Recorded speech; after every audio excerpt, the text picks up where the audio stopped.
If you spend a lot of money on something, you generally make sure that you take good care of it. That goes for property, possessions, and even people. A car is something that people often spend a significant proportion of their income on, and yet that fact isn't always reflected in the way that people take care of their vehicles. In fact, some people appear to be perfectly happy to abandon their valuable vehicle. When you think of luxury cars, one of the first vehicles you might think of is a limousine. Most people only get a ride in a limousine once or twice in their lives, and owning one of their own is a thought that would never even occur to them. The limousine that you're currently thinking of probably doesn't look anything like these sad spectacles parked at the port of Odessa in Ukraine, though. The Soviet-era ZIL limousines have been parked in their current positions for more than 2 years, and are unlikely to be moved or rescued anytime soon. Officially, they're supposed to be undergoing restoration work, but it doesn't look as if anybody is working on them. It's thought that the owner of the vehicles attempted to bring them into Odessa without clearing them through customs, so they were impounded. Given that the front fender of one of the pair has now been removed for unknown reasons and signs of decay have started to set in, it's unlikely that the owner is going to want them back now. You could spend quite a long time looking at pictures of these next two cars without working out what you're seeing. It's highly likely that you've never seen anything even remotely like them before. Their long and catchy name is the Jinhua JH6620-24V3000, and in certain parts of China, they're used as wedding cars. Based on their condition, we think it's safe to assume that these two vehicles haven't been to a wedding in quite some time. They were found and photographed in the Dongbei region of Beijing, where they appear to have been abandoned in the parking lot of a failed real estate business. This make and model of car was produced by a company called Hunan Wangcheng Gideon Qishi between 1995 and 2008 and was supposed to resemble a Western limousine. But it looks like a few of the finer details got lost in translation. The inclusion of a spare wheel on each side of the car's exterior, for example, is a highly unusual feature. It's possible that the real estate company used to hire these cars out for special events, and with the company no longer here, there's nobody to look after the cars. Here's another limousine that's been abandoned and left to fend for itself, this time in Alushta, Crimea. If it were in better condition, it'd be worth a lot of money. Cars like this don't show up on the open market much anymore. It's an ultra-rare Soviet ZIS 110 limousine from 1953, and one of very few of its kind that still exist. It's thought that it's been parked inside this residential garden for at least 60 years. If that's true, it's actually survived the passing of those 6 decades quite well. The paintwork hasn't flaked away too badly, and the chrome fenders and grille would look fine after a good polish. Inside, though, things aren't so good. There are signs that there might have been a small fire in the cabin at some point in the past, and a lot of repair work would be required to bring it back to a usable standard. Only around 2,000 units of this car were ever produced between 1945 and 1958, but they were very highly thought of. Even Stalin himself used to drive one, although his was a convertible and armor-plated. BMW has made several vehicles you could refer to as supercars over the years, but there's only one that gets collectors and car enthusiasts really excited, and that's the M1. That's why seeing an M1 in condition as poor as this will probably break a few hearts. This isn't any old M1 either. It's an LPG-powered land speed record holder. Former racing driver Harold Ertl was behind the wheel for that record-breaking drive, with the logo of sponsor BP on the hood of the M1. At the time, BP was trying to promote liquid petroleum gas as an alternative to standard pump fuel. When the record was set, though, Ertl had no further use for the car. The LPG-powered M88 engine was removed and swapped out for a standard M88, and the car was bought by a collector in the UK. Amazingly, that UK-based collector didn't even have a garage to park his new toy in. He left it parked on the street for more than 20 years, and that's why it came to be in such the shabby state that we see it now. Fortunately, the owner's son is prepared to show the car a little more love than his father did. He's planning to sell the car in the near future, but he intends to restore it first.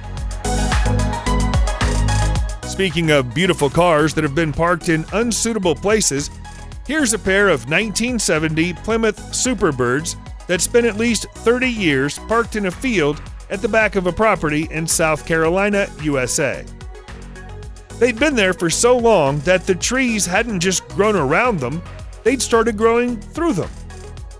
They probably weren't going to last all that much longer, but a father and son team of vintage car enthusiasts acquired them in 2012 and set about the process of bringing them back to life. Only 920 of these cars were ever made, so to find two of them standing together, battered by the wind and rain, is a real shock. For many people, and especially American car collectors, they're thought of as the ultimate muscle cars. Even with the expertise of Mike Hill and his son, who know a thing or two about classic cars, one of the vintage vehicles was too far gone for them to salvage it on their own. Instead, the TV and YouTube show Graveyard Cars got involved and gave the Superbird a full restoration in 2014, restoring the car to the condition it had been in when it was brand new. Not all abandoned cars end up being abandoned on purpose. Sometimes they just get left behind because the previous owner isn't around to look after them anymore. That's how this 1969 Plymouth GTX convertible ended up being sold at a police auction in June 2019. The car was found at the property of a recently deceased person in Traverse, Michigan, USA, as the owner had no next of kin. Anything of value was removed from the premises and sold to the highest bidder. A car like this definitely counts as being valuable, especially considering the fact that it's in excellent condition and has barely over 20,000 miles on the clock. It's one of only 362 of its class, so even with the battery missing, it'd make a good investment for somebody. At some point in the past, someone has removed the original bucket seats and replaced them with more standard seating from elsewhere.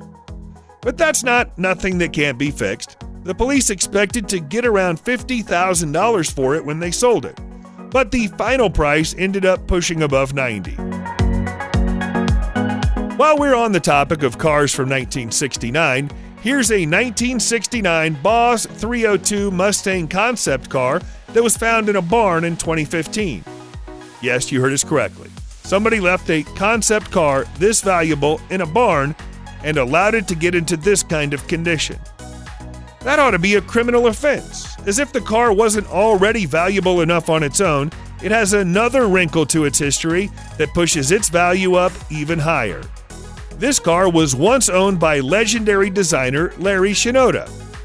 Somehow that piece of information got lost over the years, so it ended up being owned by a farmer in Illinois, USA, who thought he'd bought a perfectly normal '69 Cobra Jet fastback. Had he known what he was really dealing with, he probably wouldn't have allowed dust to build up on it the way that it has. It appears that the previous owner didn't realize that the car had a special provenance either. It was sold through a regular advert in the pages of a local newspaper. Fortunately, the car has been tidied up and restored since the farmer realized its true identity. He still hasn't sold it though, and nobody really knows how much it might be worth. In 2018, the sale of an old 1960s Mercedes caught the attention of the press in Germany because of the price it was being offered for. The car was on the market for $895,000. For that price, you could buy a brand new Mercedes Maybach Pullman and still have money to spare. Understandably, the press were curious to know what the buyer would get for that kind of money. The answer to that question is the very first Mercedes 600 Pullman built in 1969. This extended limousine version of the car has been a favorite of everyone, from musicians to dictators over the years, with both John Lennon and Saddam Hussein among the owners' club. The 600 has a classic, timeless quality to its appearance. But for 1969, it was extremely advanced with air conditioning, air suspension, and electric doors and windows. Only 2,677 first-generation versions of this car were ever made, and of those, only 300 had the 7-seat Pullman formation, as this one does. The car languished in a dark garage for years before being discovered in 2017, and only went on sale after receiving a full year's worth of refurbishment and maintenance. Many of you will be familiar with the experience of breaking something and putting it to one side to fix it at a later date, only to realize years later that the later date never came. Apparently, it's still possible to have that experience, even if the thing you've broken is a super rare Porsche. This is a 1965 Porsche 911, chassis number 294. One of the few Porsche 911s to be built that year. Its owner acquired it secondhand in 1973 and drove it proudly for 2 years. But the Porsche developed a small but persistent oil leak, and so the owner parked it up in his garage, intending to get it checked over by a professional at a later date. You can probably guess what's coming next. No professional was ever called, and the car didn't move again for more than 40 years. Only in 2016 did the owner realize that his rusted old classic might be worth something on the vintage car market. So he rolled it back out of storage and found a buyer for it almost immediately. That buyer was Porsche itself. The company bought its car back, and now it's the property of the Porsche Classic Center Gelderland in the Netherlands. One way of looking at this rusty Jaguar E-Type is that there isn't much left of it, and it's not fit for anything more than scrap. Another way of looking at it would be to say that it makes for an excellent restoration project for somebody. Perhaps hearing the full story might help you make up your mind. This is, or used to be, a 1965 Jaguar E-Type 4.2-liter fixed-head coupe, and was only the 19th unit of the vehicle to roll off the production line. Despite being officially labeled a 1965 release, the car was actually made in 1964 and spent 5 months at a car showroom before being offered for general sale. It's thought that it stayed with its first owner for decades and only came to public attention when the owner's builder tipped him off that the rusting heap of junk sat at the back of his property might be worth something. The builder was right.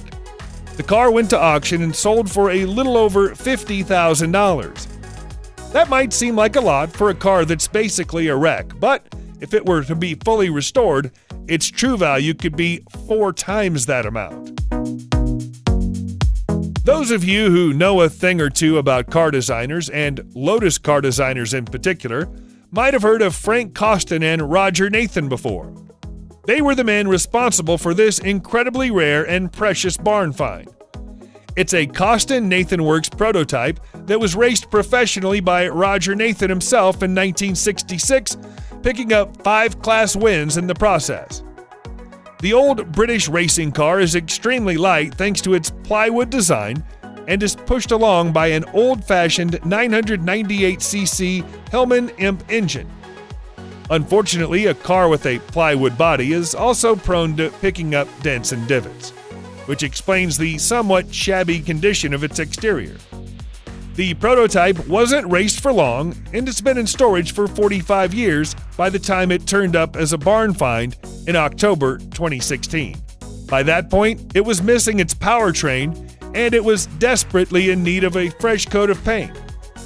That didn't stop somebody from spending $92,000 to take ownership of it, though. We're going to guess that they're either a racing fan or a Lotus enthusiast. Subscribe to the channel and turn on notifications, and you will be the first to know when a new video comes out. Thank you for watching, and see you in the next video.